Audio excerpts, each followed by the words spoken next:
Bismillahirrahmanirrahim.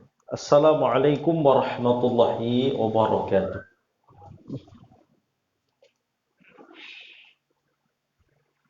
Sebenarnya harus lebih terang tuh di sini karena baca. Di situ yang nggak usah terang.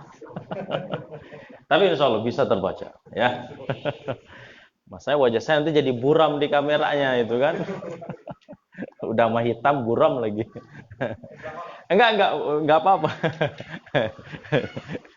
Ya, kita santai maksudnya biar ada sedikit senyuman lah sebelum kita mulai kajian. Alhamdulillah wassalatu wassalamu ala Rasulillah wa ala alihi wa ashabihi ajma'in. Ikhwati rahimani wa rahimakumullah jami'an. Kita lanjutkan kembali pembahasan tentang etika persaudaraan sesama muslim. Ya, dari hadis tadi yang kita sebutkan pula, di antara etika seorang muslim terhadap muslim yang lainnya dan hak ya muslim atas saudaranya yaitu mengiringi jenazahnya. Ya, ikut menguruskan jenazah tatkala ada saudara kita sesama muslim yang meninggal. Ya, bahkan disebut dalam sebuah hadis, barang siapa yang mengiringi jenazah sampai dikuburkan akan mendapatkan qiratan. 2 qirat pahala. 1 qirat itu sebesar gunung Uhud. Ini 2. Ini apa artinya? Pahalanya besar. Jadi kalau ada orang yang meninggal, jangan takut. Ya. Jangan takut, itu kan justru itu kesempatan emas. Kalau ada orang yang meninggal, kesempatan emas pertama untuk kita mendapatkan pahala. Kedua, untuk melembutkan hati kita.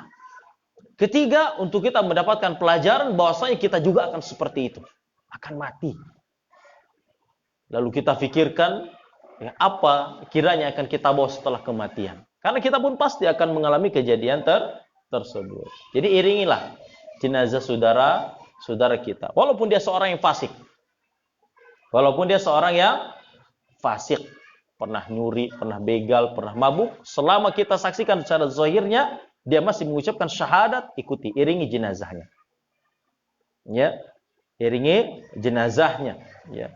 Adapun ya ada beberapa riwayat bahwasanya Nabi SAW tidak mengikuti pengurusan jenazah beberapa orang fasik, ya. Itu pelajarannya adalah ya boleh untuk tidak ikut menyolatkan, mengurusi jenazah bagi orang yang memiliki pengaruh besar sehingga dengan tidak ikut sertanya dia mengurus jenazah ini akan menjadi pelajaran bagi orang lain, bagi kaumnya, bagi masyarakatnya. Umpamanya Pak Lurah ini kan orang yang disegani, umpamanya gitu ya contohnya.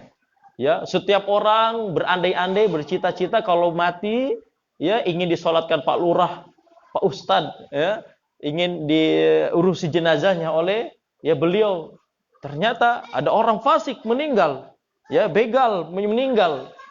Pak Kiai, Pak Ustadz, Pak Lurah gak mau ikut, jadi pelajaran ke yang lain. Berarti kalau saya mati dalam keadaan begitu perbuatannya, nanti fulan yang saya sangat harapkan kehadirannya apabila saya mati, ya untuk ikut serta mengurus jenazah saya, nanti tidak ikut dong mengurus jenazah saya. Ya adapun yang lainnya kita kaum muslimin umuman tetap dianjurkan untuk ikut serta mengurus jenazah saudara kita sesama muslim. Kemudian juga di antara hak muslim terhadap muslim yang lainnya itu memenuhi undangannya. Kalau diundang penuhi. Ya diundang makan penuhi. Apalagi diundang ngaji. Harus dipenuhi. Ini panitia sudah ngundang ngaji pakai surat, pakai lisan, pakai WhatsApp, penuhi. Ya, apalagi ada makannya lagi gitu kan. Ini harus dipenuhi. Ya, penuhi undangan. Ya, selama undangan tersebut tidak ada kemaksiatannya. Apalagi undangannya ini berupa pengajian, ini harus dipenuhi. Hak ya, saudara kita, panitia yang telah mengundang kita, ya, untuk kita penuhi undangan tersebut. Kemudian juga yang kelima, ya, di antara etika seorang muslim dengan menunaikan haknya yaitu menjawab bersin. Dengan mengatakan yarhamukallah. Ya, tapi untuk siapa? Untuk yang bersin lalu dia mengatakan alhamdulillah. Kalau yang tidak mengatakan alhamdulillah enggak usah didoakan yarhamukallah, tidak dianjurkan. Ya, tidak dianjurkan. Ya, tapi ada para ulama yang mengatakan, ingatkan dulu, akhi, bilang alhamdulillah, baru setelah itu jawab yarhamukallah. Tapi kalau dia tidak mengucapkan yarhamukallah, tidak ada anjuran untuk mendoakan dengan mengucapkan alhamdulillah, tidak ada anjuran untuk mengatakan yarhamukallah. Nabi SAW dalam sebuah hadis yang sahih diriwayatkan oleh Imam Muslim, beliau bersabda, "Idza 'atasa ahadukum falyaqul." Apabila salah seorang di antara kalian bersin, maka hendaklah dia mengatakan alhamdulillah. Ya, karena bersin itu nikmat. Dari bersin keluar virus, kotoran yang terdapat di dalam hidung. Nikmat. Bersin sendiri juga enak rasanya. Ya tidak? Enak bersin itu. Ya, nikmat. Makanya harus disyukuri dengan mengucapkan alhamdulillah. Ya. Waliyakul lahu akhuhu, dan hendaknya saudaranya mengatakan kepadanya yarhamukallah.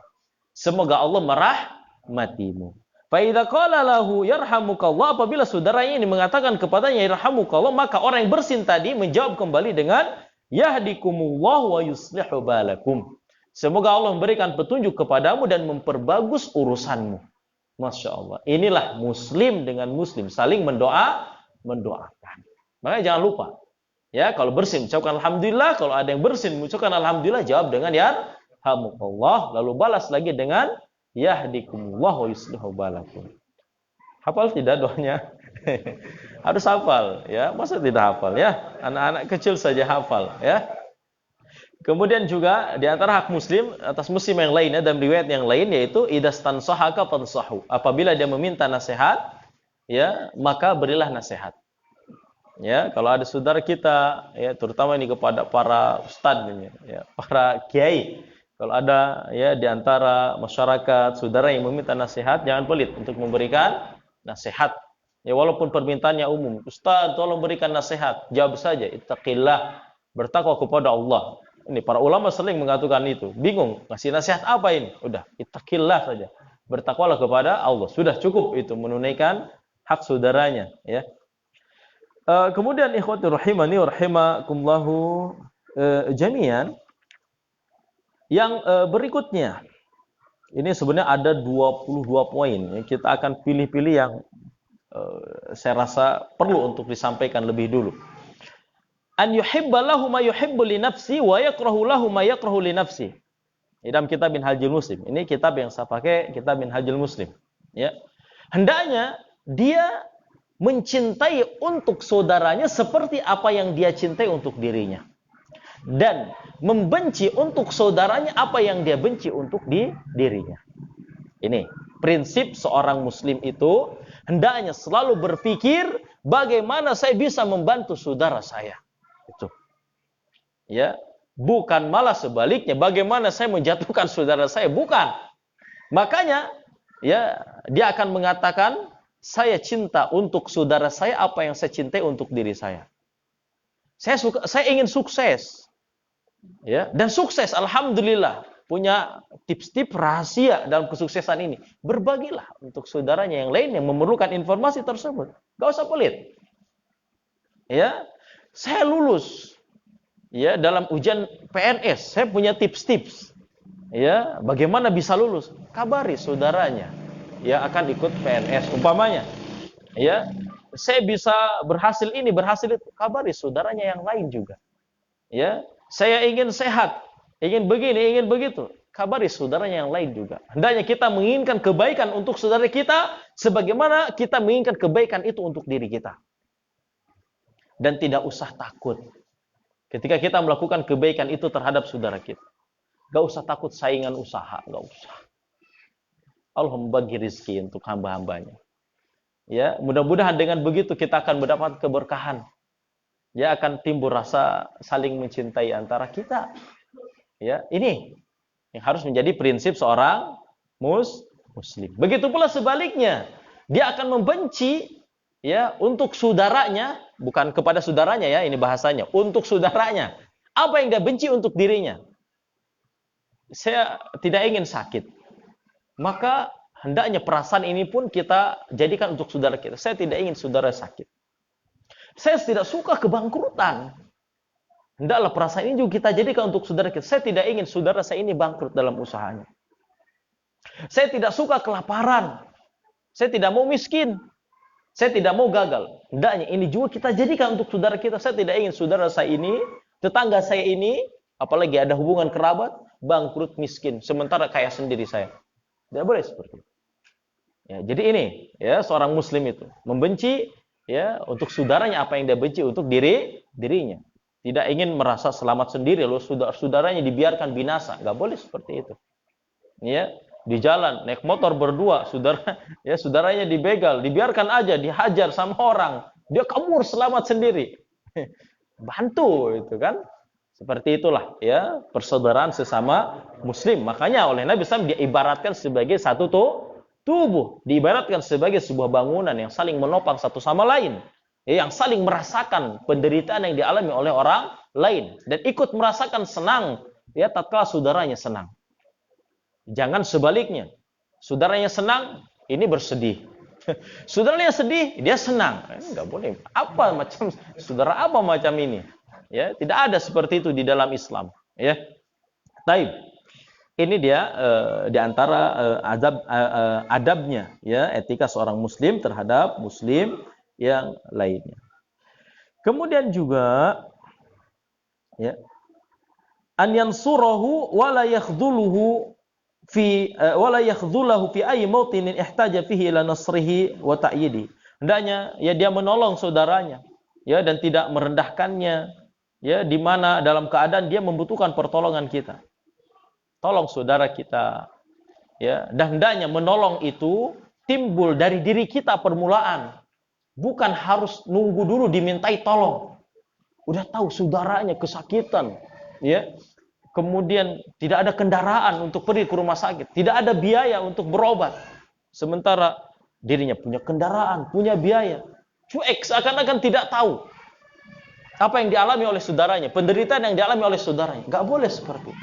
Tawarkan diri. Ya, wahai tetanggaku, wahai saudaraku, ya, bolehkah saya membantu? Ya, saudara, saya ada kendaraan. Kalau tidak punya biaya, saya bantu. Saya ada ya kecukupan harta. Seperti itu. Jangan nunggu diminta pertolongan. Apalagi kalau diminta pertolongan, kita harus mau menolong saudara kita. Ya, Nabi Shallallahu Alaihi Wasallam ya beliau bersabda, ya unsur akhaka zaliman aw mazluman. Ya tolonglah saudaramu baik ia ya dalam keadaan sedang melakukan kezaliman atau dizalimi.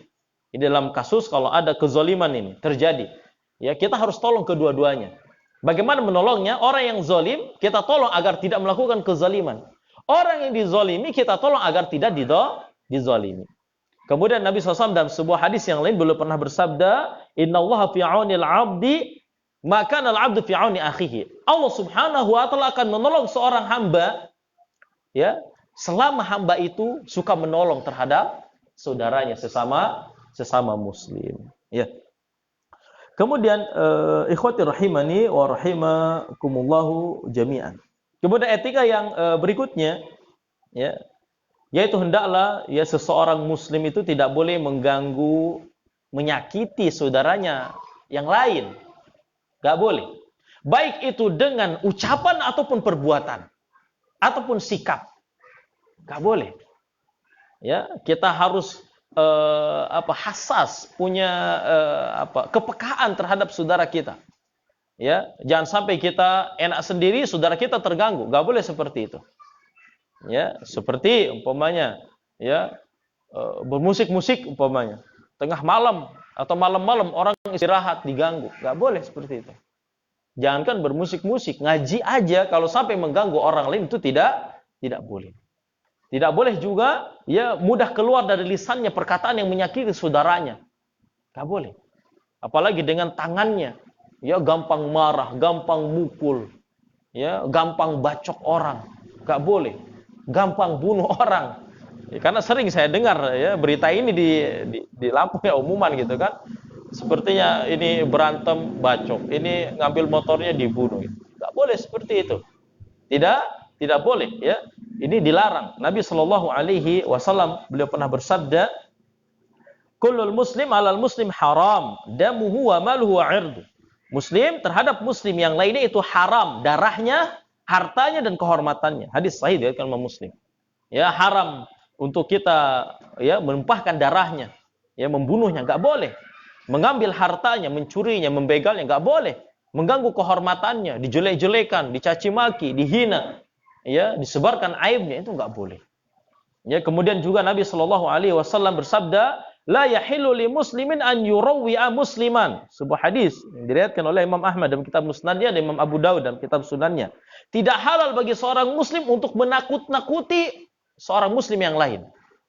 Ya, kadang ada orang-orang iseng buat prank katanya. Prank itu apa? Kejutan, ya, bikin pocong-pocongan. Orang lagi jalan ditakut-takuti. Woi, itu enggak boleh.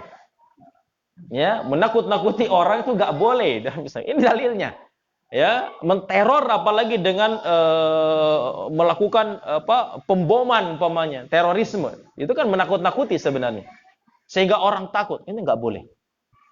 Ya, membuat isu-isu yang sebenarnya tidak ada. Katanya ada kolor hijau ini. Suka nyari wanita yang baru haid katanya. Padahal enggak ada. Bohong. Enggak boleh menakut-nakuti ya orang lain karena itu akan mengganggu ya ketenangan orang. Ya, begitu pula Allah Subhanahu wa taala ya Nabi SAW bersabda, ya innallaha yakrahu adal mu'minin. Sesungguhnya Allah membenci ya mengganggu orang-orang yang beriman. Kemudian Nabi SAW juga bersabda, al-muslimu man salimal muslimuna min lisanihi wa yadi. Seorang muslim itu adalah di mana muslim yang lainnya aman, selamat dari gangguan tangan dan lisannya. Ya. Kemudian ikhwati rahimani wa rahimakumullahu jami'an, yang berikutnya,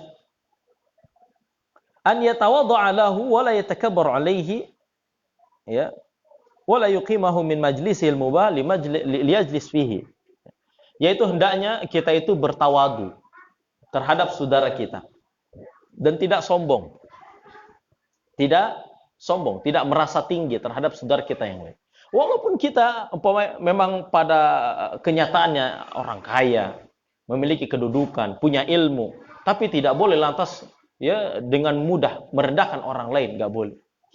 Dia mah enggak sekolah, saya mau udah S1 umpamanya. Dia mah miskin, enggak boleh seperti itu. Enggak boleh merendahkan saudara sama muslim. Hendaknya kita tunjukkan ketawaduan kita. Ya, kerendahan hati kita. Ya, di hadapan saudara kita. Jangan sampai merendahkan ya saudara kita yang lainnya. Ya, Nabi Shallallahu alaihi wasallam beliau pernah bersabda ya dalam sebuah hadisnya, "Ma tawadda'a ahadun lillahi illa rafa'ahu Allah taala." Tidaklah seorang ya bertawadu karena Allah melainkan Allah akan mengangkat derajatnya. Masyaallah. Orang yang tawadu ya akan diangkat derajatnya oleh Allah Subhanahu wa taala. Kemudian dan ini yang terkadang banyak terjadi di masyarakat kita.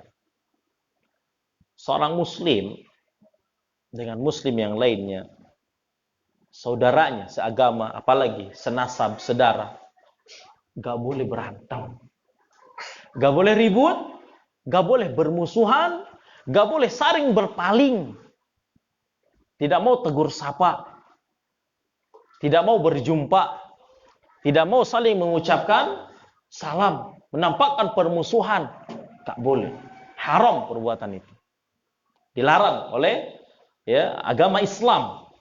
Ya, dalilnya ya, sabda Nabi Shallallahu alaihi wasallam, beliau pernah bersabda dalam sebuah hadis yang sahih yang diriwayatkan oleh Muslim, wala tabaghadu wala tadabaru wala yabi ba'dukum ala bayyin ba'din wa kunu ibadallahi ikhwanan. Janganlah kalian saling bermusuhan, kata Nabi SAW. Saling membenci, saling berpaling, ya, dan janganlah sebagian kalian menjual atas ya perniagaan orang lain. Maksudnya sedang terjadi akad lalu diserobot gitu. Beli barang saya aja, ya, atau jual barang ini saja. Ini enggak boleh juga. Wa kunu ibadallahi ikhwana. Jadilah kalian hamba-hamba Allah yang bersaudara.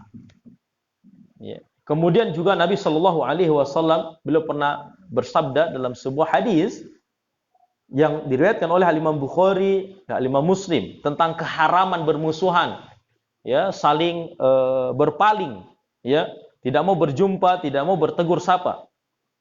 La yahillu li muslimin an yahjura akhahu fawqa thalath. Tidak halal bagi seorang muslim untuk memboikot saudaranya, menghajar, meninggalkan saudaranya, tidak tegur sapa, tidak saling mengucapkan salam, tidak saling berjumpa. Ya, kalau berpapasan jalan, tiba-tiba ini pilih jalan ini pilih jalan ini. Kayak setan bertemu Umar, ya, nyari jalan yang lain supaya tidak bertemu Umar. Nggak boleh seperti itu. Ya, ini haram, tidak halal. Ya, bagi seorang muslim untuk memboikot saudaranya ya lebih dari 3 hari. Ya, di sini berarti kalau masih di bawah 3 hari, insya Allah tidak berdosa, dimaafkan. Tapi harus secepatnya.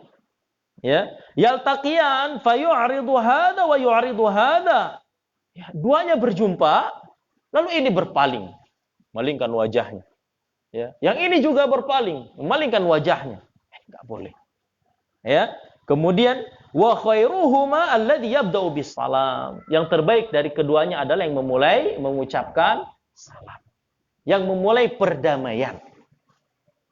Jadi kalau ingin menjadi yang terbaik ketika terjadi perselisihan antara kita dengan saudara kita, jadilah yang pertama yang meminta perdamaian.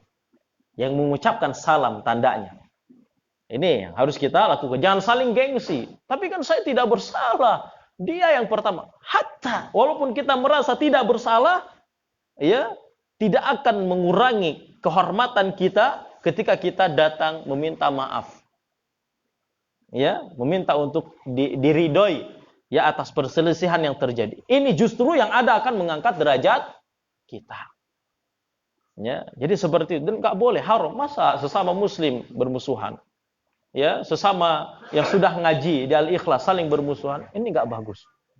Ya, tidak bagus. Harusnya saling bergandeng tangan. Dan sungguh sangat merugi memang orang yang terdapat ya di antaranya dengan saudaranya permusuhan. Entah karena masalah politikah, ya dulu ini dukung presiden ini dulu dukung presiden ini dulu pernah nyalon, ini dulu pernah nyalon, saingan. Udah selesai, udah. Gak usah jadi lantas permusuhan. Ini saingan bisnis ini saingan bisnis ini. Ya, gak usah saling bermusuhan. Terlalu rendah. Terlalu hina, terlalu sepele, masalah dunia menjadi sebab permusuhan di antara kita. Akibatnya apa? Disebutkan dalam sebuah hadis yang sahih diriwayatkan oleh Imam Muslim. Kerugian orang yang memiliki perselisihan dengan saudaranya. Nabi sallallahu alaihi wasallam pernah bersabda, "Futihat abwabul jannah yaumal itsnain wa yaumal khamis. Wa ghafara Allah likulli 'abdin la yusyriku billahi syai'a." Pintu surga, kata Nabi SAW, akan dibuka pada setiap hari Senin dan hari Kamis. Lalu Allah Subhanahu wa taala akan mengampuni setiap hamba yang tidak menyekutukan Allah Subhanahu wa taala. Insyaallah kita tidak melakukan kesyirikan. Ya tidak? Berarti kemungkinan besar dosa-dosa kita ini setiap hari Senin dan Kamis diampuni oleh Allah Subhanahu wa taala. Inilah keutamaan tauhid. Ya, dosa kita akan dengan begitu saja diampuni oleh Allah Subhanahu wa taala. Tapi sayang, ya, kelanjutan hadis yang menyebutkan illa rajulani bainahuma syahna, kecuali ya dua orang yang ya pada keduanya terdapat perselisihan, permusuhan, lagi ribut, lagi ngambek, lagi marah-marah, lagi marahan. Ini tidak masuk ya dalam kategori orang yang memperoleh ampunan ya dari Allah Subhanahu wa taala. Lalu Allah berkata, "Anziru hatta yastaliha." Anziru hatta yastaliha. Anziru hatta yastaliha. Diulangi 3 kali. Tangguhkan ampunan tersebut sampai mereka berdua berdamai. Tangguhkan sampai mereka berdua berdamai. Tangguhkan sampai mereka berdua berdamai. Lantas kalau ternyata permusuhannya seumur-umur, bagaimana kiranya? Rugi seumur umur. Nauzubillahi min dzalik. Makanya kalau ada masalah cepat selesaikan. Jangan mau lama-lama. Jangan mau berlarut-larut. Karena memang permusuhan itu enggak nyaman, enggak enak. Kita bermusuhan dengan satu orang saja, dunia yang begitu luas seakan-akan sempit. Kagok. Saya ada keperluan ke pasar, orang yang saya musuhi ada di pasar. Kagok, takut bertemu nanti. Ya kan? Ya. Saya mau sholat di masjid, Fulan ya sholat. Saya biasa sholat di masjid itu. Fulan suka sholat di masjid itu. Bingung lagi nyari masjid lagi. Padahal biasanya di situ. Ya, sampai saya ada kasus di Jakarta. Ini memang saya saksikan gitu ya. Dua orang ini memang bermusuhan sejak lama gitu ya, udah sepuh dia. Pernah dia itu kan sama memang alhamdulillah masih sholat di satu masjid. Secara tidak sengaja tanpa sadar tiba-tiba berdampingan dia sopnya ini. Lalu kemudian tersadar dia sedang berdampingan dengan musuhnya. Tiba-tiba pindah ke sana ke pojok. Parah. Kamu jangan sampai seperti itu. Saudaranya dianggap setan. Iya, saudaranya dianggap setan, dihindari. Lihat, orang yang memiliki musuh itu sempit dunia baginya. Ya, walaupun musuhnya satu orang, apalagi kalau yang dimusuhinya itu banyak. Ya, gak enak sendiri. Ya, makanya gak usah bermusuh-musuhan. Ya, berdamailah. Ya, kalau ada perselisihan di antara kita. Apalagi permusuhan itu antara saudara-saudara. Tidak layak, tidak pantas. Ya, itu kita lakukan. Kita yang harus mengalah. Kita yang harus meminta maaf. Kita yang harus berusaha untuk berdamai. Hatta walaupun kita tidak bersalah. Sekali lagi. Walaupun kita tidak bersalah. Anggaplah kita bersalah enggak apa-apa. Ya, agar kita memperoleh keridhaan Allah Subhanahu wa taala. Ya, kalau kita sudah berusaha secara maksimal meminta maaf, berusaha berdamai, kalau ternyata saudara kita masih tidak ingin berdamai, udah. Ya, paling tidak minimal ya kita tidak ada hujah lagi nanti. Ya, di akhirat ya untuk lantas hal tersebut menyeret kita ke dalam neraka. Nauzubillahi min dzalik, ya. Kemudian ikhwati rahimani wa rahimakumullah jami'an, hak muslim terhadap muslim yang lainnya juga yaitu ala yagtabahu aw yahtaqirahu aw ya'ibahu aw yaskhar minhu, ya, yaitu tidak boleh menggibahnya, membicarakan kejelekan saudaranya atau menghinanya, ya, menyebutkan aibnya, ya, merendahkan, ini enggak boleh. Ya, terutama yang pertama ini, menggibah. Ya, kita suka tidak kalau kekurangan kita dibicarakan oleh orang lain? Suka tidak? Tidak suka. Ya, tidak suka. Ya, kekurangan yang nyata-nyata ada pada kita lalu diomong-omong oleh orang, nggak suka. Keburukan yang pernah kita lakukan lalu dibicarakan oleh orang lain, kita nggak suka.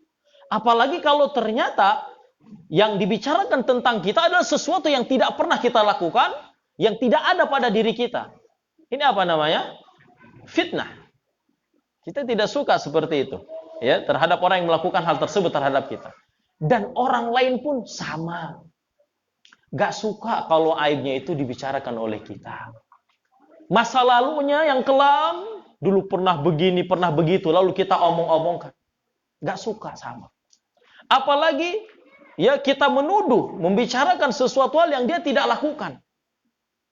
Tidak suka. Maka dari itu, jangan menggibah. Jangan membicarakan kejelekan orang lain. Terutama ibu-ibu.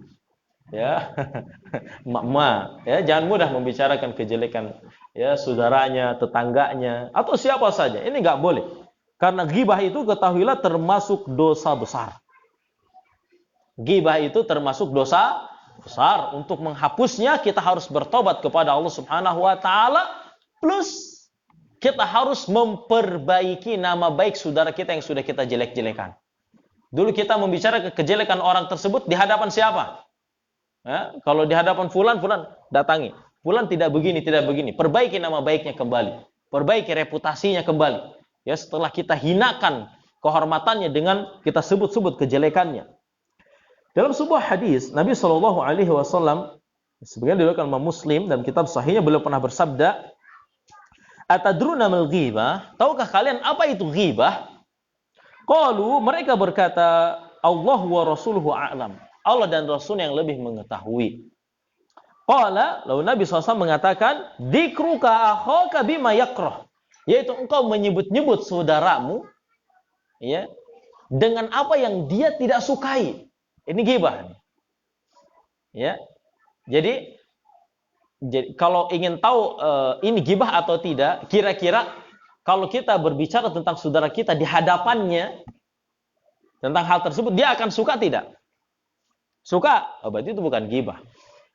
Kalau ternyata kita prediksi kalau dia dengar perkataan ini dia tidak suka, makanya biasanya tandanya ya kita sembunyi-sembunyi ngomongnya. Ya, berarti itu ghibah. Berarti itu Ghibah, walaupun itu pembicaraannya tentang dia dengan istrinya, dia dengan ya anaknya, dia dengan pekerjaannya, ya dia pernah melakukan ini, dia memiliki sifat begini, sifat begitu. Ya, kalau ternyata itu tidak suka, kalau dia mendengarnya, ya itu ghibah namanya. Walaupun itu fakta, yaitu ghibah. Ya, itu nggak boleh. Ya, untuk kita lakukan terhadap saudara kita. Lalu dikatakan kepada Nabi Shallallahu Alaihi Wasallam, "Ara'aita in kana fi akhi ma aqul?" Bagaimana pendapatmu kalau ternyata apa yang aku katakan ini fakta? Ya, biasanya gini, berkilahnya itu begitu. Ini kita nggak membicarakan orang ya, ini fakta ya. Biasa gitu, melakukan pembenaran dulu. Ini kenyataan ya, ini bukan gibah ya. Mohon maaf ya, saya nggak gibah. Itu gibah justru. Ya, apa yang dikatakan Nabi SAW? In kana fihi ma taqul faqad iktabtahu. Apabila ya apa yang kamu katakan itu fakta, ya memang nyatanya begitu, maka itulah gibah kata Nabi SAW. Kamu telah menggibahnya. Wa in lam yakun fihi ma taqul faqad bahattahu, dan apabila ya apa yang kamu katakan itu tidak benar, ya maka engkau telah membahatnya. Bahat ini kalau dibahasakan kita itu memfitnahnya, menuduhnya dengan tuduhan yang keji. Ya, dan ini lebih parah daripada ghibah. Orang yang menggibah ya nanti di hari akhirat, ya disebutkan dalam surat Al-Hujurat ayat 12. Wala yaktab ba'dukum ba'dha ayuhibbu ahadukum an ya'kula lahma akhihi maita fakarihtum. Janganlah kalian ya sebahagian kalian menggibah sebagian yang lainnya.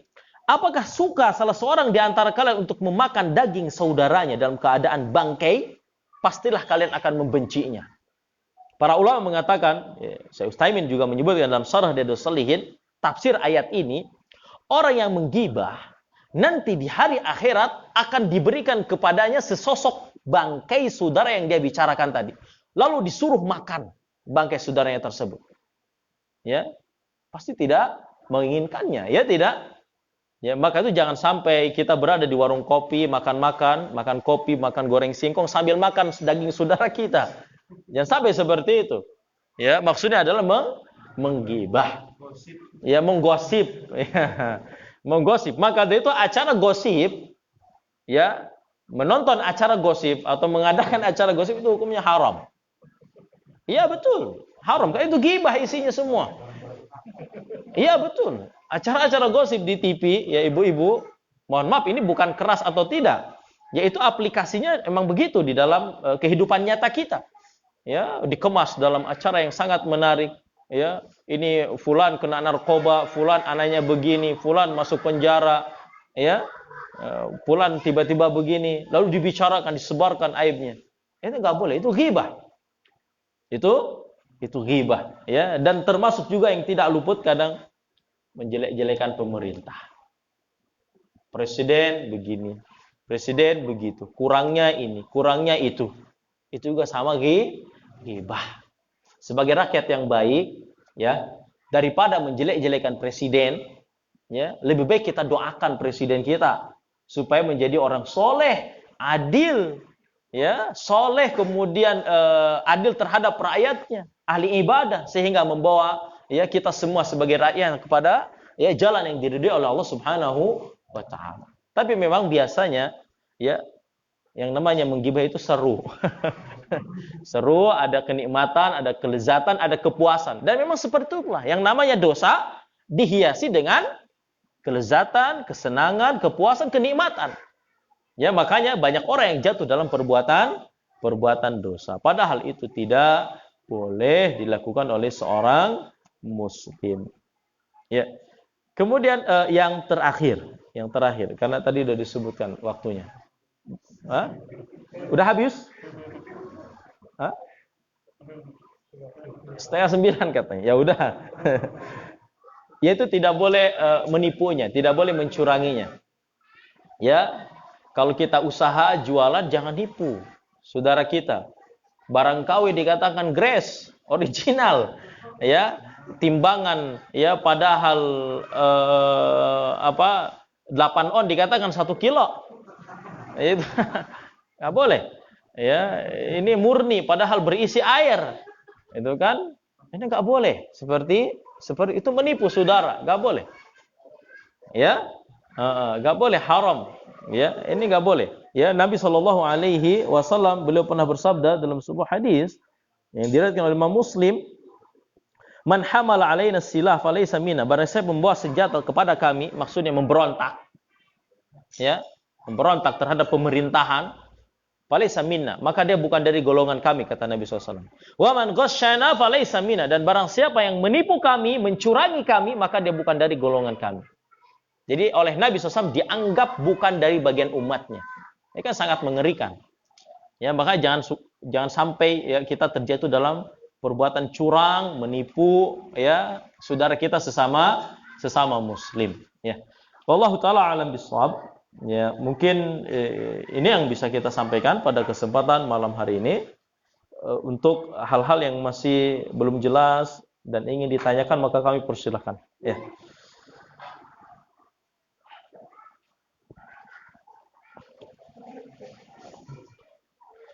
Langsung pertanyaan gimana? Ya. Ini untuk yang jawab pertanyaan saja atau untuk yang bertanya? Jawab pertanyaan saja. Ya. Taib. Pertanyaannya adalah, tolong sebutkan kenapa alasan kita berbicara tentang etika persaudaraan sesama muslim. Alasannya kenapa? Untuk apa kita berbicara semua ini? Tadi di mukadimah sudah kami jelaskan. Agar apa? Ya, boleh tidak? Yang ini panitia sepertinya. Bismillah.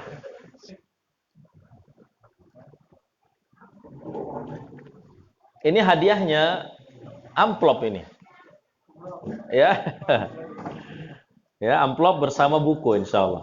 Kita berikan 2. Ya, silakan. Ya. Assalamualaikum warahmatullahi wabarakatuh. Waalaikumsalam warahmatullahi wabarakatuh. Tentang etika seorang muslim, tadi Ustaz di awal-awal kajian sudah disampaikan. Keistimewaan seorang muslim ialah kita bersaudara sesama muslim itu bisa lebih erat dibanding saudara senasab. Ya. Terima kasih. Iya. Warahmatullahi wabarakatuh. Waalaikumsalam warahmatullahi wabarakatuh. Ya, gimana ini? Ya, hampir benar sebenarnya. Ya. Ya. Yaitu untuk mempererat persaudaraan agar tidak mudah retak, tidak mudah terpecah belah. Ya, silakan. Panitia saja yang menyambung. Kemudian pertanyaan yang kedua. Tolong sebutkan hak muslim atas muslim yang lainnya. Minimal 3. Yang tadi kita jelaskan di awal. Silakan. Salam, ya, menebarkan salam atau menjawab salam juga, ya.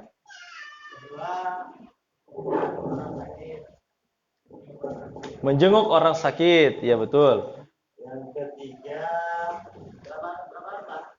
Tiga. Yang ketiga mengantarkan jenazah, Pak. Ya, mengiringi jenazah. Masya Allah. Barakallahu fikum. Ya. Alhamdulillah. Ya. Taib. Kemudian pertanyaan yang ketiga ya. Tolong sebutkan 5 etika persaudaraan sama muslim. Ya, dengan poin-poin saja. Harus apa saja kita dengan saudara kita ini, atau enggak boleh apa ya terhadap saudara sesama muslim. Kan banyak tadi. Ya, sudah kita sebutkan. Panitia bukan?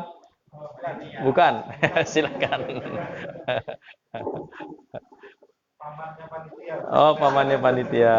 Ya, Masya Allah. Iya, nggak apa-apa. memuji dia, memperhatikan nggak? Betul. Assalamualaikum warahmatullahi wabarakatuh. Waalaikumsalam warahmatullahi wabarakatuh. Ya, Saya akan menjawab pertanyaan kita. ya, Di antaranya 5 ya. ya, Yang pertama, secara muslim kita menjawab, mengucapkan salam dan menjawabnya salam. ya, betul. Yang pertama. Terus yang kedua, tidak membicarakan atau membuka aib sesama muslim. Ya, betul. 2. Ya. Yang kedua, boleh Ustaz ya? Iya, masuk itu. Terus selanjutnya, sering membantu, mengasihi, karena sesama muslim itu sama dengan kita satu dalam satu bagian tubuh. Ya. Salah satu tubuh bersakiti, Hmm. yang lain juga akan merasakannya. Ya. Baru 3. Ya. Yang keempat. Yang keempat,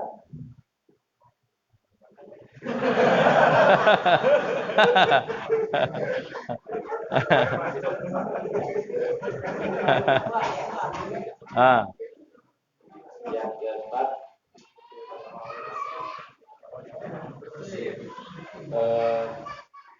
di antaranya ya tadi ya, menjenguk orang sakit bisa itu. Hmm.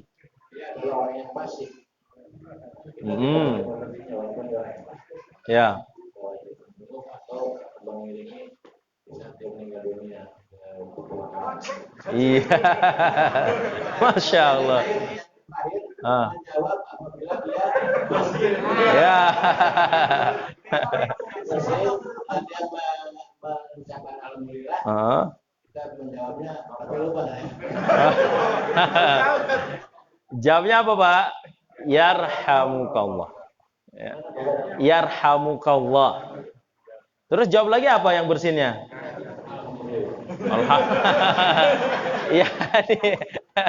Yahdikumullah wa yuslihu balakum. Ini nanti dituliskan aja ya. Harus dihafal lah. Ya. Masa kalah dengan anak TK itu kan? Ini suatu hal yang harus memang melekat pada diri kita. Ya, kalau ada orang bersin, ya makanya dia hendaknya mengatakan alhamdulillah. Yang mendengarnya menjawab yarhamukallah. Ya, kalau yang bersinnya perempuan yarhamukillah. Jawabannya.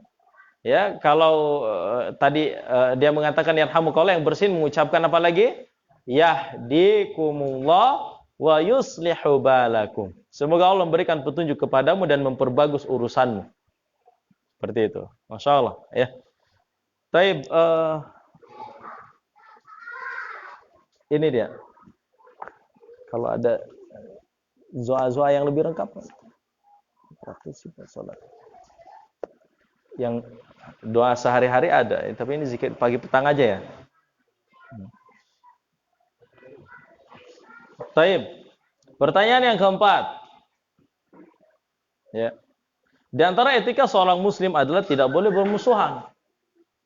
Ya, tidak boleh ngambek-ngambekan. Ya. Ruginya apa kalau bermusuhan? Akibatnya apa? Mana panitia tolong bantu. Mana yang lebih pertama? Ya, kanan. Ya. Akibatnya apa? Ya, silakan. Waalaikumsalam warahmatullahi wabarakatuh. Dunia terasa sempit. Mungkin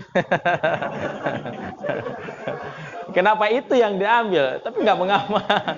Ya, itu dari tambahan argumen dari kami saja, ya. Kalau yang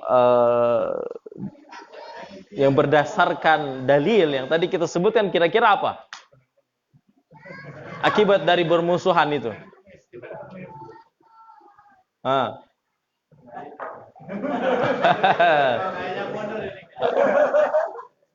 Ya, tetap kita kasih hadiah, tidak mengapa, ya. Silakan. Berarti yang kelima ini, siapa yang bisa memberikan jawaban yang pas? Ya, ini tadi udah angkat tangan. Silakan langsung aja. Waalaikumsalam warahmatullahi wabarakatuh. saya insya Allah akan menjawab pertanyaan dari Pak Ustaz. Menurut saya, menurut beliau, apabila seorang berwudu tidak boleh lebih dari 3 hari. Kalau hukumnya lebih dari 3 hari. Ya, pertama akibatnya apa? Dia akan mendapatkan dosa keharaman. Ya, berarti dia akan berdosa. Karena berselisih itu haram. Melebihi dari 3 hari. Jadi kalau lebih dari 3 hari, sampai sekarang masih aja bermusuhan, berarti sejak 3 hari ya setelah permusuhan itu terjadi, ya dia setiap harinya berdosa. Kalau seumur-umur bermusuhan ya dia terus berdosa. Ya, jangan sampai kita merasa banyak ibadah ini, ibadah itu, tapi seiring dengan ibadah yang dilakukan ternyata kita pun sedang menabung dosa. Itu orang yang bermusuhan. Yang kedua, sudah akan dibuka pintunya pada hari Senin dan Kamis. Dan apapun dari dosa seorang muslim akan diampuni kecuali orang yang bermuslim. Ya. Jadi dia akan rugi, tidak memperoleh ampunan dari Allah Subhanahu wa taala. Pada setiap hamba, setiap muslim yang tidak menyekutukan Allah, ya syaratnya, yang tidak menyembelih di sungai sana, ya, lemparkan kepala ke sungai. Syaratnya itu, ya, yang tidak nyembah-nyembah pohon, kuburan, ya, nyembelih sebelum membangun rumah, ya, bukan orang yang kayak gitu, yang tidak mempercayai jimat, ya, yang tidak merasa apes sial karena hanya tanggal tempat tertentu. Pokoknya yang bertauhid, ini akan memiliki kesempatan untuk diampuni dosanya oleh Allah Subhanahu wa taala. Ya, orang yang bermusuhan walaupun tauhidnya bagus, ya, tidak melakukan kesyirikan, ya, ini ya akan luput darinya ya keutamaan diampuni oleh Allah Subhanahu wa taala. Dan memang ya orang yang bertauhid dengan sebenarnya tauhid ini tidak mungkin bermusuhan. Justru permusuhan itu terjadi karena kurangnya tauhid dia kepada Allah Subhanahu wa taala. Tauhidnya bermasalah berarti. Ya, karena perdamaian perintah dari Allah. Ya, di antara bentuk tauhid seseorang itu melakukan apa yang diperintahkan oleh Allah, beribadah kepada Allah dengan melaksanakan perintah Allah Subhanahu wa taala. Di antaranya adalah saling berdamai, menjauhi permusuhan. Orang yang melakukan hal tersebut ini juga merupakan salah satu tanda bahwa tauhidnya itu bermasalah, ya. Tayyib. Silakan. Ini ada sisa beberapa kitab, kita akan peruntukan untuk orang-orang yang bertanya. Ya, dimulai dari pertanyaan yang pertama. Kita akan kasih yang paling besar, kemudian setelahnya. Ini kitab pertanyaan yang di sini atau gimana? Jadi ini acak ya. Jadi pokoknya yang pertama disebut itu yang dapat paling besar kitabnya, ya. Ini kosong. Oh, ini dari akhwat aja? Oh, begitu. Ya udah, ini dari akhwat nanti disampaikan, kita baca dulu, ya. Ini hadiahnya ada berapa ini? Ada 5, ikhwan 3, akhwat 2 ya. Karena laki-laki itu bagian lebih banyak dari perempuan. Ya betul, dalam waris lidzakari mislu hadzil unsayain. Bagian laki-laki itu 2, perempuan 1. Ya, makanya di sini laki-laki 3, akhwat 2, ya. Pertanyaan yang pertama. Ini panjang-panjang pertanyaannya. Katanya jodoh itu Allah yang sudah ngatur dan nentuin. Tapi bagaimana dengan jika kita menikah dengan yang non-muslim? Apakah itu jodoh yang sudah ditentukan Allah? Bagaimana hukumnya jika menikah dengan yang beda agama? Contohnya saya Islam dan dia Hindu. Apakah tetap diperbolehkan dalam menjalin rumah tangga? Ya. Taib. Menikah dengan non-muslim, apalagi Hindu agamanya ini, haram hukumnya.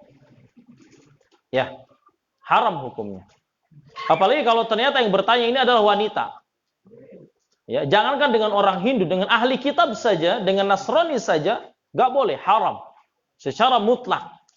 Pernikahan, ya beda agama itu haram. Ya, yang dibolehkan itu, dan ini pun tidak lebih baik daripada menikah dengan sesama muslim apabila seorang laki-laki muslim menikah dengan wanita ahli kitab. Ini yang dibolehkan berdasarkan Al-Quran. Hanya saja fatwa MUI negara kita, ya, hatta pernikahan seorang muslim laki-laki dengan wanita ahli kitab Kristen atau Yahudi tetap diharamkan. Kenapa? Karena untuk menikah beda agama itu di sana ada hal-hal yang harus diperhatikan. Pertama, si laki-laki ini harus kuat memang menjadi pemimpin rumah tangganya. Di mana tujuan dari pernikahan yang dia lakukan adalah untuk mendakwahi istrinya yang kemudian ya akan dia dakwahi untuk supaya jadi muslimah. Kemudian yang kedua, anak-anaknya semuanya nanti harus muslim. Harus muslim dan dia harus teguh di atas keimanannya. Ini. Ya, jangan setelah menikah punya anak lalu anaknya diberikan pilihan mau ikut ibu, mau ikut bapak. Anaknya dekat dengan ibunya lah. Pastinya akan mengikut agama ibunya kebanyakannya. Kalau seperti itu prakteknya tetap tidak diperbolehkan. Makanya fatwa MUI karena tahu masyarakat Indonesia itu yang nggak paham tentang masalah ini, makanya tetap diharamkan. Maka dari itu tidak boleh menikah dengan beda agama. Itu dengan ahli kitab. Apalagi dengan yang beragama Hindu. Ini secara mutlak, baik laki-lakinya Muslim, wanitanya Hindu, ini nggak boleh, haram. Dan tidak boleh berhujjah dengan takdir. Kan takdir udah ditentukan oleh Allah. Kan kita sekarang memiliki pilihan ya antara laki-laki Muslim dan Hindu atau wanita Muslimah dengan wanita musyrikah yang Hindu. Kenapa memilih yang Hindu? Dengan alasan takdir. Gak boleh. Iya, takdir di tangan Allah Subhanahu wa taala, tapi juga Allah memberikan kepada kita pilihan untuk memilih jalan mana yang akan kita ambil. Seperti itu. Ya. Jadi haram, gak boleh. Ya, kalau sudah terjadi pernikahan cepat-cepat harus pisah, cerai. Ya, nggak boleh. Ya. Kemudian pertanyaan yang kedua, Ustaz, saya mau tanya, umumnya wanita itu setiap bulannya kedatangan tamu, ya, haid. Lalu dia bercerita ini, gini Ustaz, saya bangun pagi ketika mau menjalankan sholat subuh, saya mengeluarkan flek. Terus saya nggak jadi menjalankan sholat subuh. Tapi sampai datang sholat maghrib itu, darah haid nggak keluar. Kemudian di waktu Isya baru keluar. Terus sholat yang saya tinggalkan tadi gimana Ustaz? Ya. Waktu Isya baru keluar lagi. Ini wanitanya ini kita ingin bertanya, apakah seorang mubtadi'ah itu artinya wanita yang baru haid atau bagaimana? Atau memang sudah rutin tapi terganggu oleh hormon yang disuntikan kepada dirinya sehingga haidnya plek-plek saja begitu saja atau bagaimana? Ya. Jadi kalau melihat kepada kasusnya, ini memang kasus yang sering dipertanyakan ya di dalam kajian-kajian ya. Kalau memang di situ memang sudah waktunya haid ya. Karena wanita itu tahu kapan haidnya.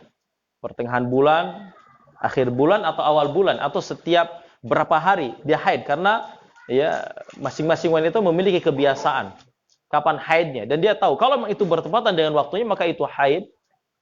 Ya, walaupun ada jeda-jeda seperti itu, apalagi jedanya dari subuh sampai maghrib ini masih jeda yang belum sampai seharian, itu masih tetap dianggap sebagai haid. Jadi sholat yang tadi ditinggalkan ya tetap tidak usah diqadha.